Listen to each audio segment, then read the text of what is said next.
જય હિન્દ વિદ્યાર્થી મિત્રો. રનિંગમાં ઇમ્પ્રુવમેન્ટ લાવવા માટે અને લેગ પાવર માટે અલગ અલગ એક્સરસાઇઝ છે. તો આજે 5 એક્સરસાઇઝ બતાવું છું, જેને ફોલો કરશો તો પહેલા તો તમારા રનિંગમાં જો સિન પેન નહીં રહે, રનિંગમાં પાવર આવશે અને કદાચ હાઈ જમ્પ લોંગ જમ્પ તમે પેલો કરશો તેમાં પણ પાવર આવશે. એટલે આજે 5 એક્સરસાઇઝ બતાવું છું, ફોલો કરજો. ઓકે, પહેલી એક્સરસાઇઝ. ઓકે, તેની અંદર સીધો પાર રાખશે, પગ ઉપર રેડી. 5 1 2 3 સ્કોટ મારવાના છે. 3 4 હોટ સેટ સુમો સ્કોટ, જેને પૂરેપૂરા પગ ખુલ્લા. 3 4 એ સ્કોટ સમ કરવાના છે આપણે. રેડી? 1 2 3 જો આનો 2 ટાઈમ કરશો અને જેમ જેમ વધારશો 10 50 100 એ પ્રમાણે તમારા પાસે ઇમ્પ્રુવમેન્ટ આવતું રહેશે. રેડી? ચલો 1 2 3 4.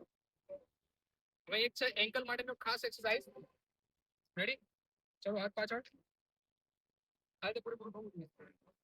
1 2 3 4